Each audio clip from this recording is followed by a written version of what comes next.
বিসমিল্লাহির রহমানির রহিম। আসসালামু আলাইকুম রহমতুল্লাহি ওয়াবারাকাতুহু। রাসূলুল্লাহ সাল্লাল্লাহু আলাইহি ওয়াসাল্লাম খাদিজা রাদিয়াল্লাহু তাআলা আনহার ব্যবসা পরিচালনা করে এমন লাভ এনে দিলেন যা আগে কখনো হয়নি। তাঁর সততা ও নৈতিকতার খবর খাদিজা রাদিয়াল্লাহু তাআলা আনহার মনে গভীর ছাপ ফেলল। তখন খাদিজা রাদিয়াল্লাহু তাআলা আনহা বিধবা ছিলেন। বয়সে তিনি রাসূলুল্লাহ সাল্লাল্লাহু আলাইহি ওয়াসাল্লামের চেয়ে প্রায় ১৫ বছর বড় হলেও তার চরিত্র, সততা ও উত্তম গুণাবলীর কারণে তিনি মুহাম্মদ সাল্লাল্লাহু আলাইহি ওয়াসাল্লামের প্রতি আকৃষ্ট হন। খাদিজা রাদিয়াল্লাহু তাআলা আনহা তার আত্মীয় নাফিসা বিনতে বুনিয়ার মাধ্যমে প্রস্তাব পাঠান। মুহাম্মদ সাল্লাল্লাহু আলাইহি ওয়াসাল্লামের চাচারা আলোচনা করে এ প্রস্তাব গ্রহণ করেন। ২৫ বছর বয়সে মুহাম্মদ সাল্লাল্লাহু আলাইহি ওয়াসাল্লাম এবং ৪০ বছর বয়সে খাদিজা রাদিয়াল্লাহু তাআলা আনহার বিয়ে সম্পন্ন হয়। এই বিয়ে ছিল ভালোবাসা, সম্মান ও পরস্পরের প্রতি আস্থার এক অনন্য উদাহরণ। তাদের ঘর ছিল শান্তি ও সুখের নীড়। বিয়ের ১৫ বছর পর রাসূলুল্লাহ সাল্লাল্লাহু আলাইহি ওয়াসাল্লাম যখন হেরা গুহায় ধ্যান করছিলেন, তখন প্রথম ওহী নাজিল হয়। ফেরেশতা জিবরাইল আলাইহিস সালাম এসে বললেন, ইকরা, পড়ো। এই ঘটনার পর রাসূলুল্লাহ সাল্লাল্লাহু আলাইহি ওয়াসাল্লাম ভীত হয়ে বাড়ি ফিরে আসেন এবং কাঁপতে কাঁপতে বলেন, আমাকে ঢেকে দাও।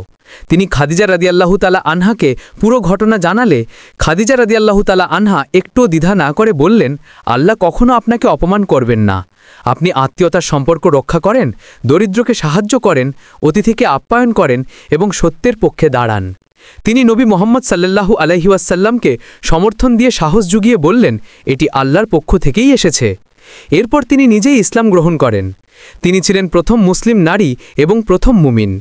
মক্কার কুরাইশরা যখন নবী সাল্লাল্লাহু আলাইহি ওয়াসাল্লামকে ইসলামের দাওয়াতের জন্য নির্যাতন শুরু করল, খাদিজা রাদিয়াল্লাহু তাআলা আনহা সবসময় স্বামীকে সমর্থন করলেন, নিজের সম্পদ ইসলামের কাজে ব্যয় করলেন।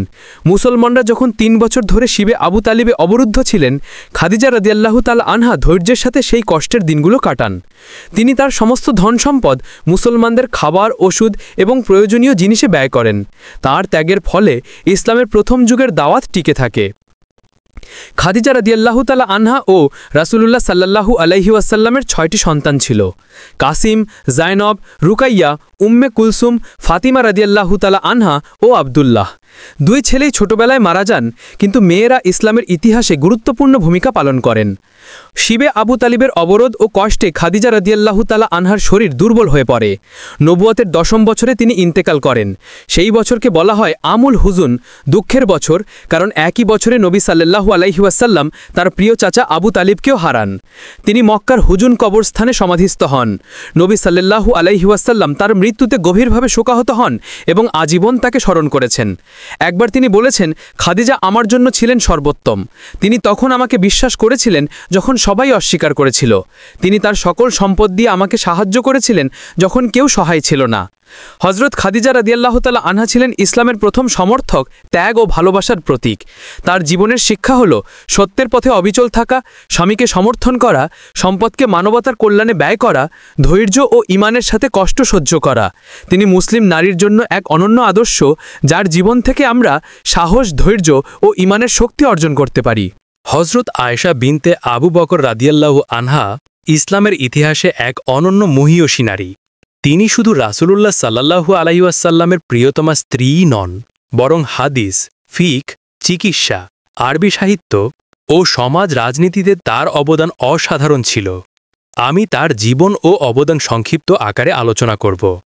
হযরত আয়েশা বিনতে আবু বকর রাদিয়াল্লাহু আনহা মক্কায় জন্মগ্রহণ করেন। হিজরতের প্রায় ৮ থেকে ৯ বছর আগে, প্রায় ৬১৩ খ্রিস্টাব্দে। পিতা আবু বকর সিদ্দিক রাদিয়াল্লাহু তাআলা আনহু ইসলামের প্রথম খলিফা, যিনি ইসলামের প্রথম দিকের গ্রহণকারীদের একজন ছিলেন। মাতা উম্মে রোমান রাদিয়াল্লাহু আনহা একজন সাহাবিয়া।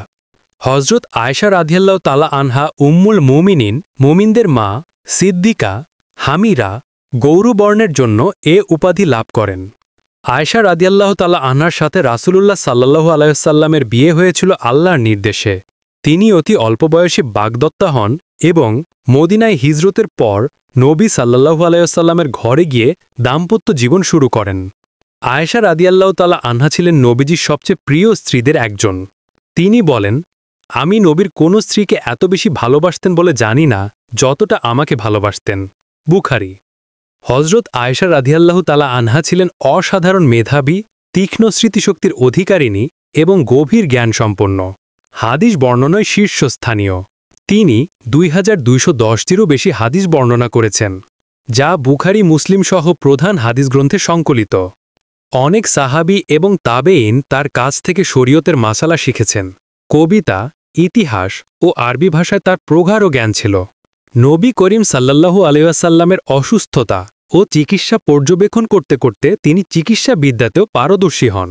ইবনে আবু মালিকা বলেন, আয়েশা রাদিয়াল্লাহু তাআলা আনহার মতো কুরআন, ফারায়েজ, উত্তরাধিকার আইন, হালাল হারাম, কবিতা, ইতিহাস ও সম্পর্কে এত জ্ঞানী আর কোনো নারী আমি দেখিনি। ইবনে সাদ। গুরুত্বপূর্ণ একটি ঘটনা আপনাদের মাঝে আলোচনা করব। হাদিসে ইফক, অপবাদ ঘটনা। এক অভিযানের সময় আয়েশা রাদিয়াল্লাহু তাআলা আনহার বিরুদ্ধে মুনাফিকরা মিথ্যা অপবাদ ছড়ায়। আল্লাহ তাআলা সূরা নূরের আয়াত নাজিল করে তার পবিত্রতা ও নির্দোষিতা ঘোষণা করেন। উহুদ ও অন্যান্য যুদ্ধেও তার ছিল অনেক বড় ভূমিকা।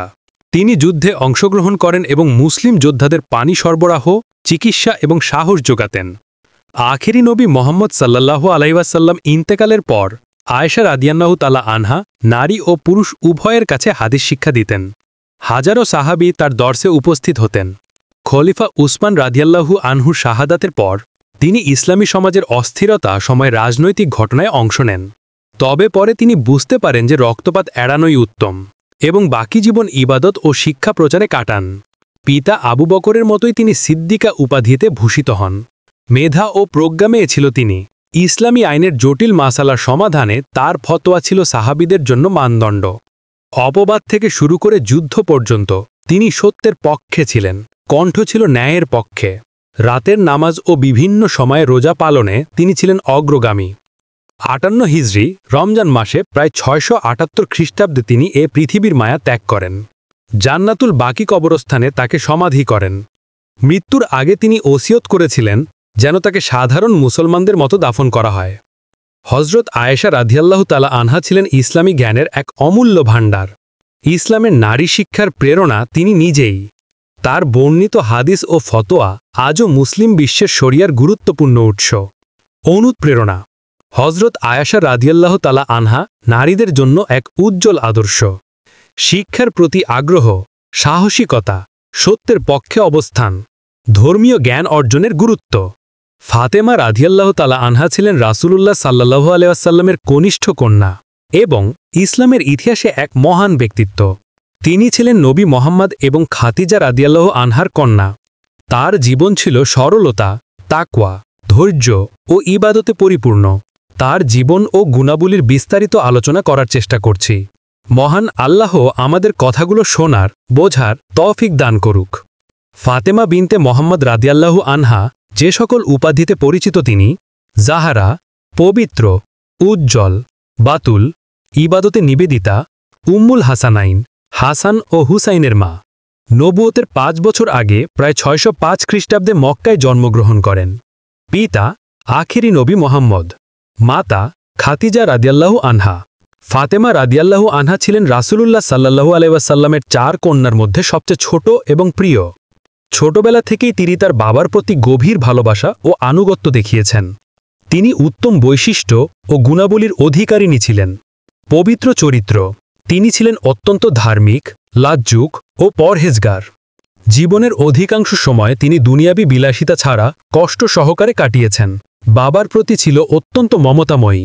রাসূলুল্লাহ সাল্লাল্লাহু আলাইহি ওয়াসাল্লামের দাওয়াতের সময় যখন কুরাইশরা কষ্ট দিত, তখন তিনি শিশুকালে বাবাকে সান্ত্বনা দিতেন। এজন্য রাসূল তাকে ডাকতেন উম্মু আবিহা, বাবার মা। আসসালামু আলাইকুম ওয়া রাহমাতুল্লাহি ওয়া বারাকাতুহু।